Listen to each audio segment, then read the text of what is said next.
बुझल, कभी न जिसने हिम्मत हारी, सांसें दी उसने हमें आजादी की। भारतवर्ष है जिसका आभारी, भारतवर्ष है जिसका आभारी। सबको मेरा प्रणाम।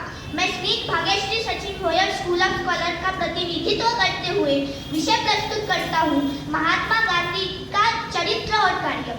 एक ऐसा व्यक्तित्व, कृतित्व जिसने स्व की परिधि को लांघकर केवल पर के लिए कार्य किया, ऐसे देवतुल्य महात्मा गांधी जी के जन्मदिन पर आप सभी को बधाई।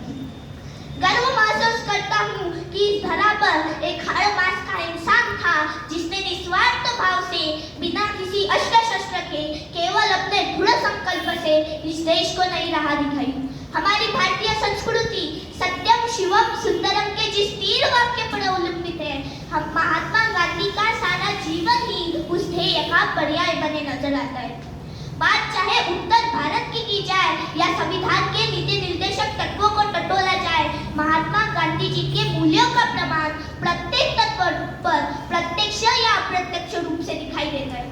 मोहनदास करमचंद गांधी से महात्मा गांधी बनने तक का सफर इतना आसान कहा था। बचपन में ही रूढ़िवादी और धार्मिक परिवेश से घिरे मोहनदास का समुद्र पार कर विदेश जाने के लिए अपने जाति और समुदाय के बहिष्कार का सामना करना पड़ा। विदेशी धरती पर उपेक्षा के बावजूद सत्याग्रह से वंचितों को न्याय दिलाना, बिना हिंसा के एक साम्राज्य उखाड़ फेंकना, बिना तिनका उठाए हमारे हाथ में आजाद भारत सौंपना और आज के परिवेश में हमारा मार्गदर्शक बनना। क्योंकि महात्मा गांधी किसी अवसर विशेष के लिए नहीं है, बल्कि सार्वभौमिक है। ऐसे में मुझे अकोला के लेखक चंद्रकांत झटाले जी की किताब का शीर्षक बार बार याद आता है कि मजबूरी का नहीं, मजबूती का नाम है महात्मा गांधी। क्योंकि असत्य का साथ देने के लिए, झूठ का पक्ष लेने के लिए, हिंसा के लिए मजबूती की नहीं, मजबूरी की जरूरत पड़ती है। मजबूती की जरूरत तब पड़ती है जब हम सत्य के साथ खड़े होते हैं, अहिंसा के साथ खड़े होते हैं और सर्वोदय के उस विचार के साथ खड़े होते हैं जहाँ सब बराबर है। बापू कहा करते थे, मेरे मार्ग पर चल के तो देखो, तुम्हें हिंसा की जरूरत ही नहीं पड़ेगी। आज वर्तमान भारत में महात्मा गांधी जी के नाम पे लगभग 53 मुख्य मार्ग है। उनमें से एक अकोला में भी है। लेकिन विडंबना देखिए, हम महात्मा गांधी मार्ग पर तो चलते हैं, लेकिन महात्मा गांधी के मार्ग पर चलना पूर्ण रूप से हम आज में नहीं सीख पाए। इसलिए मेरे पिताजी कहते हैं, बापू को हमने कभी समझा ही नहीं, बापू को हमने कभी समझा ही नहीं। उनके फोटो से उनके विचारों तक हमारे कदम कभी बढ़े ही नहीं, हमारे कदम कभी बढ़े ही नहीं। भारत में चंपारण में सत्याग्रह, असहकार आंदोलन, खेड़ा सत्याग्रह के माध्यम से उन्होंने अन्याय के खिलाफ लोगों को नई राह दिखाई।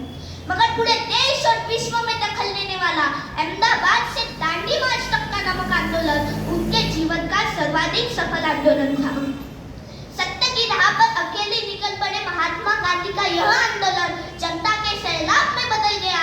यह केवल अहमदाबाद से दांडी तक का सफर नहीं था, वह ज्ञान से ज्ञान तक, डर से आत्मविश्वास तक, पराजय से विजय तक का सफर था। पराजय से विजय तक का सफर था।